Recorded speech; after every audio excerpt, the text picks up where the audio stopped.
Shalom, salam sejahtera. Saya sampaikan kepada Bapak Ibu saudara sekalian, pemirsa yang diberkati Tuhan, terkhusus jemaat Tuhan di Kuningan yang boleh meluangkan waktunya, menyiapkan waktunya pada saat ini untuk mendengarkan firman Tuhan.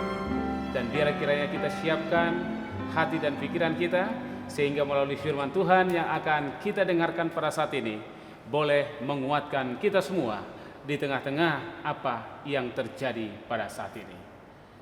Bapak Ibu saudara yang dikasihi oleh Tuhan, saya senang pada saat ini oleh karena saya yakin dan percaya dengan doa-doa dan dengan pertolongan penyertaan Tuhan, kita semuanya dalam keadaan baik, dalam keadaan sehat. Terpujilah nama Tuhan. Dan bila kiranya kepercayaan kita jangan luntur, dan kita akan tetap memperhatikan kehidupan kita bersama dengan Tuhan. Dan terima kasih atas respon-respon yang baik, saya yakin dan percaya, khususnya semua jemaat dan bahkan semua pemirsa, bahwa melalui peristiwa ini justru lebih banyak waktu kita untuk menyerahkan dan percaya kepada Tuhan. Pada saat ini saudara yang dikasihi oleh Tuhan, saya rindu membicarakan pengalaman hamba Tuhan yang dituliskan dalam 1 Raja-Raja pasal yang ke-17 sampai 1 Raja-Raja pasal yang ke-19. Di sini ada satu cerita bagaimana seorang hamba Tuhan yang bernama Nabi Elia, bagaimana nantinya dia merasakan sesuatu tekanan yang sangat luar biasa. Oleh sebab itu saudara yang dikasihi oleh Tuhan, pernahkah saudara merasakan bahwa hidup ini tidak adil? Dan pernahkah saudara bahwa hidup ini tidak berarti? Dan pernahkah kita berpikir bahwa apa yang kita alami pada saat ini tidak adil untuk kita terima? Saudara yang dikasihi oleh Tuhan, sedikit gambaran bagaimana Nabi Elia ini mengalami itu, dan biarlah kiranya kita tidak mengalami hal yang sama. Amin, saudara. Sehingga apapun yang terjadi pada saat ini, kita tetap percaya bahwa Tuhan akan tetap menolong kita. Tuhan tidak akan pernah meninggalkan kita, dan Tuhan pasti akan memelihara kehidupan kita. Saudara yang dikasihi oleh Tuhan, di dalam 1 Raja-Raja pasal yang ke-19 ayat yang keempat, bagaimana Nabi Elia di dalam pelariannya akhirnya dia tertidur di bawah pohon ara. Dan kemudian pada saat itu dia mengatakan, lebih baik aku mati. Dan akhirnya dia tertidur. Dan pada saat itu Tuhan mengirimkan sampai 2 kali malaikat Tuhan untuk membangunkan dia, sekaligus untuk memberikan makanan, untuk memulihkan semua tenaga yang keluar pada saat itu. Tentunya pada saat itu ketika malaikat ini memberikan dia makan dan menyuruhnya makan, maka dia bisa dipulihkan dari segala tenaganya, dan bahkan dia nanti mampu untuk berjalan selama 40 hari 40 malam berjalan ke gunung Tuhan, yaitu Gunung Horeb. Tetapi saudara yang dikasihi oleh Tuhan, hal yang sama setelah itu saya boleh katakan bahwa dia komplain kepada Allah. Pada waktu itu dia juga merasa bahwa tidak berarti hidupnya, dan dia merasa gagal. Akhirnya pada saat itu di dalam 1 Raja-Raja pasal 19 ayat yang ke-10, Tuhan berbicara kepada dia, apa yang engkau lakukan di sini, Nabi Elia? Saudara yang kita baca di sini, bahwa dia mengatakan, jawabnya, aku bekerja segiat-giatnya bagi Tuhan, Allah semesta alam, karena orang Israel meninggalkan perjanjianmu, meruntuhkan mesbah-mesbahmu, dan membunuh nabi-nabimu dengan pedang. Hanya aku seorang dirilah yang masih hidup, dan mereka ingin mencabut nyawaku. Ketika Allah berbicara kepada dia, apa yang kamu lakukan?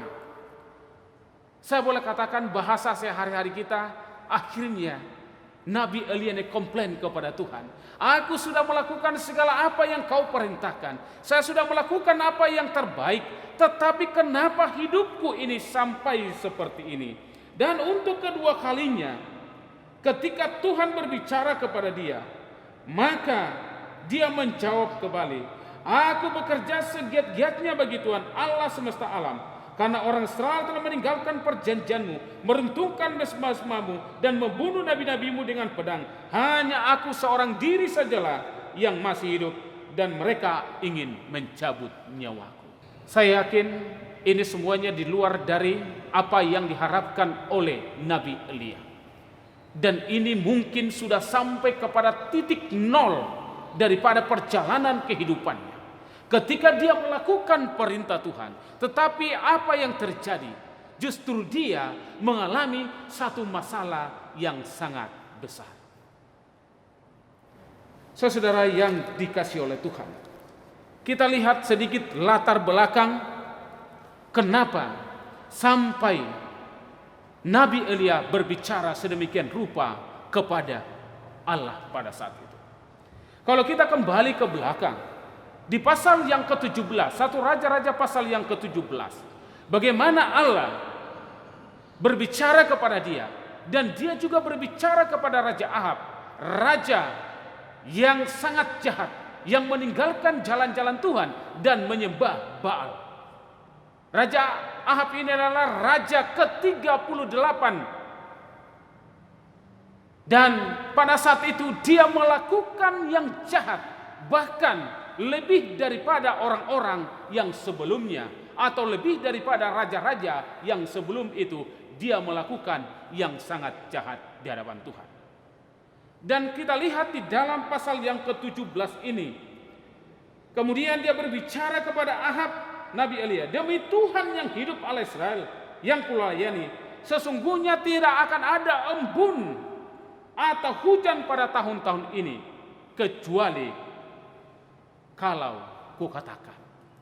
Dan setelah dia berbicara sedemikian rupa sesuai dengan perintah Tuhan, kemudian datang lagi firman Tuhan kepada dia, pergilah engkau ke timur sungai Jordan, ke sungai Kerit. Di sanalah engkau. Dan memang Tuhan menolong dia di sana. Dia kirimkan makanan melalui burung gagak yang membawa roti dan segala minuman yang ada bisa dia nikmati di sana. Tetapi saudara, sesuai dengan perkataan Tuhan kepada dia, dan dia sudah sampaikan kepada Raja Ahab. Tetapi akhirnya apa yang terjadi? Sungai itu juga kering. Akhirnya Tuhan katakan, pergilah ke Sarfat. Di sana ada seorang janda. Begitulah perjalanan dia, dan dia lakukan itu terus. Tetapi saudara yang dikasihi oleh Tuhan, di pasal yang ke-18, kembali firman Tuhan datang kepada dia pada tahun yang ketiga. Setelah dia berbicara kepada Raja Ahab, dia katakan, perlihatkanlah dirimu kepada Raja Ahab. Dan dia lakukan sedemikian rupa. Itu sebabnya karena pada saat itu kota itu dilanda satu masalah yang besar, kelaparan. Dan kemudian Raja Ahab menyuruh namanya Obadya yang takut akan Tuhan. Dan dia pernah juga menolong nabi-nabi Tuhan. Pada saat itu nabi-nabi Tuhan mau dibunuh, dia mengumpulkan sedikitnya 100 nabi-nabi Tuhan di 2 kelompok gua, dan kemudian dia melayani mereka dan memberikan makan dan minum.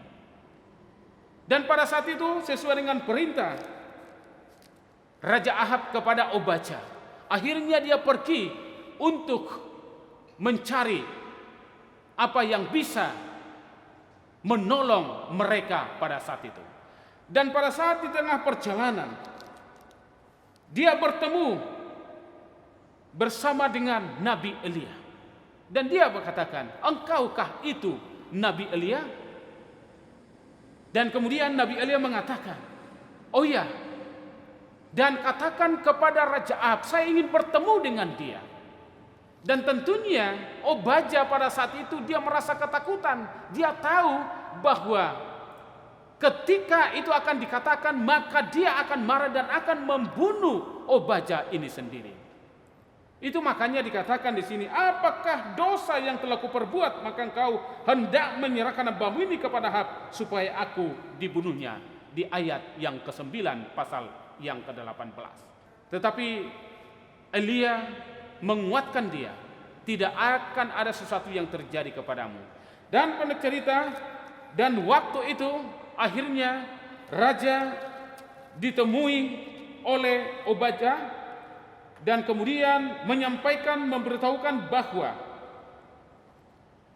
Elia ingin bertemu dengan Raja Ahab. Dan akhirnya Raja Ahab bertemu dengan Elia di dalam pasal 18 ayat yang ke-17. Kemudian dia katakan, engkau itu yang mencelakakan Israel. Tetapi di ayat 18 dia katakan, bukan aku yang mencelakakan Israel, melainkan engkau ini dan kaum keluargamu, sebab kamu telah meninggalkan perintah-perintah Tuhan dan engkau ini telah mengikuti Baal.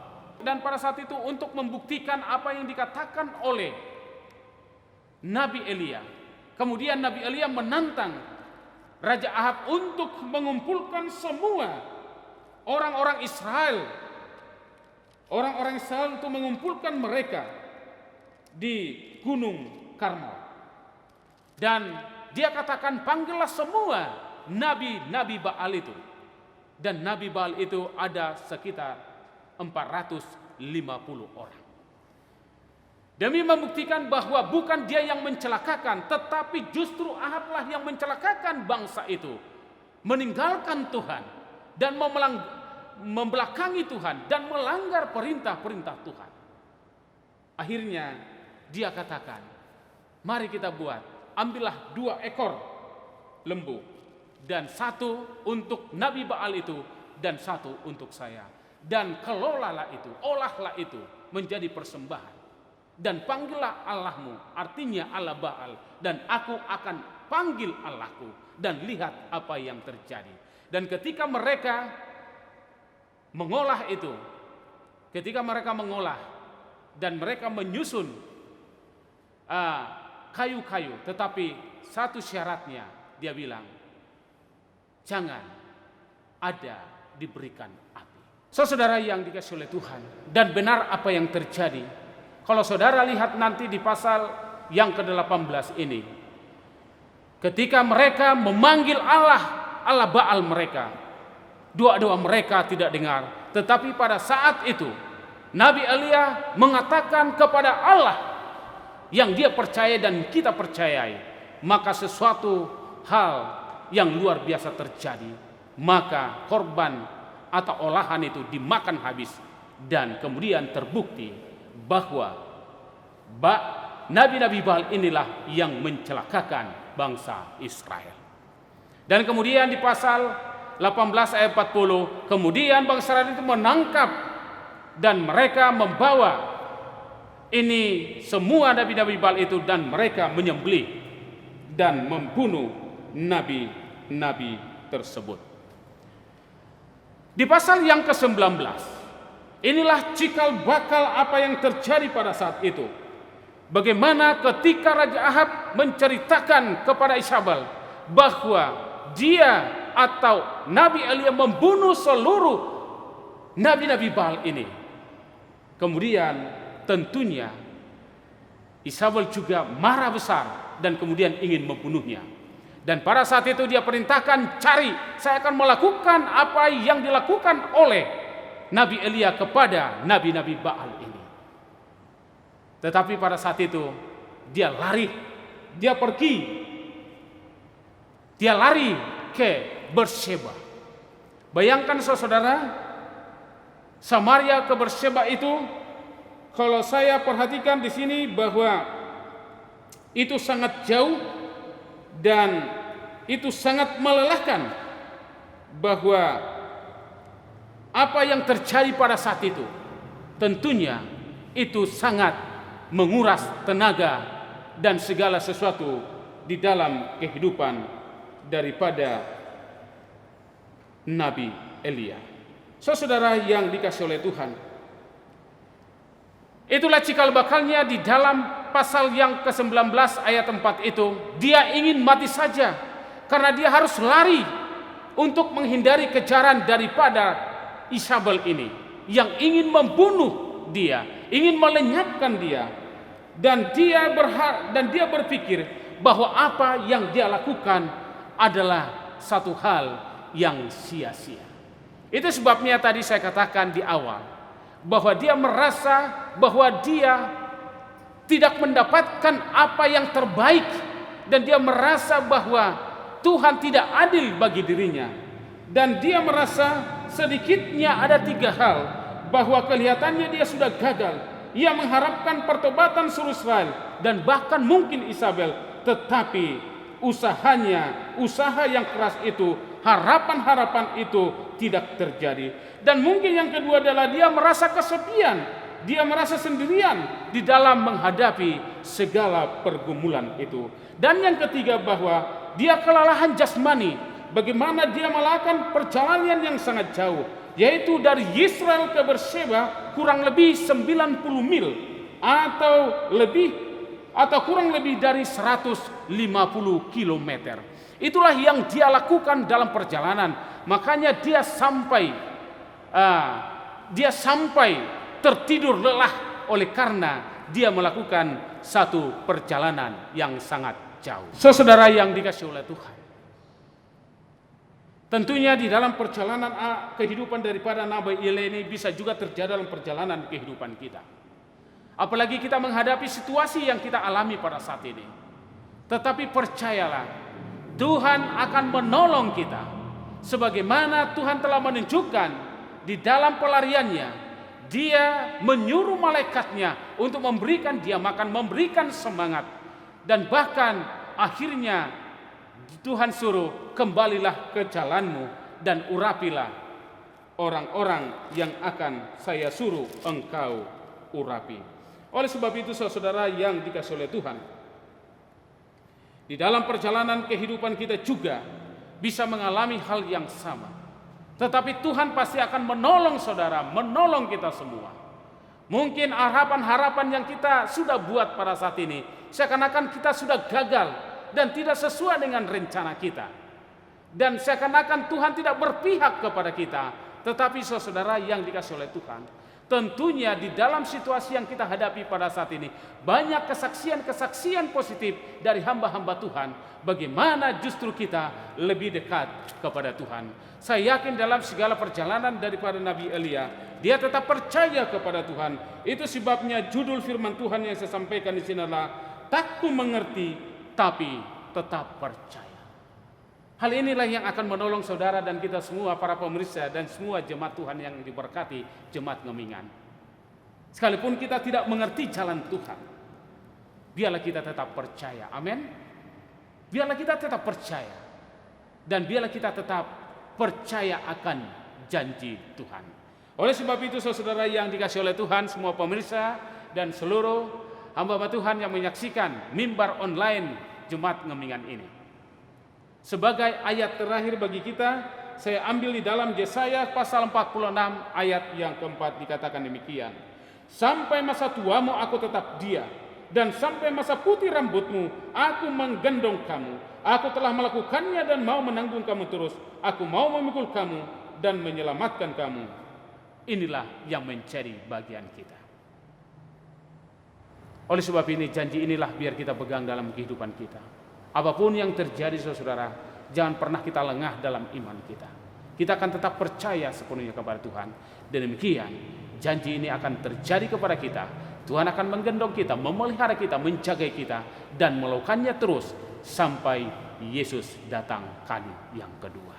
Inilah menjadi dua harapan kita. Semoga firman menguatkan kita. Dan saya undang kembali kita semua tunduk kepala dan kita berdoa.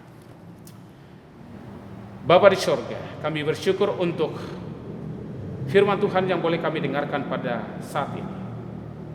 Bila mana kami belajar dari pengalaman Nabi Elia, Bisa saja ini menjadi pengalaman kami pada saat ini. Tetapi kami yang percaya melalui firman ini, kami akan tetap percaya bahwa Tuhan akan menolong kami. Sebagaimana Tuhan telah menolong Nabi Elia, biarlah itu akan menjadi bagian kami. Biarlah kiranya Tuhan akan memberkati seluruh umat-umat Tuhan, jemaat Tuhan yang ada di Ngamingan dan semua pemirsa yang boleh menyaksikan mimbar online ini.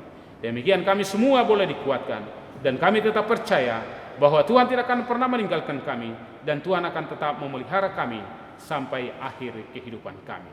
Terima kasih Bapa di sorga, berkat kesehatan, berkat secara keluarga, dan berkat di dalam segala pekerjaan kami, Tuhanlah yang akan memberkati. Demikian kami boleh menikmati kehidupan kami, sekalipun suasana ini kurang baik untuk saat ini. Terima kasih Bapa di sorga, ampunilah segala dosa kami, karena kami berdoa melalui anak-Mu Yesus menjadi Tuhan dan Juru Selamat.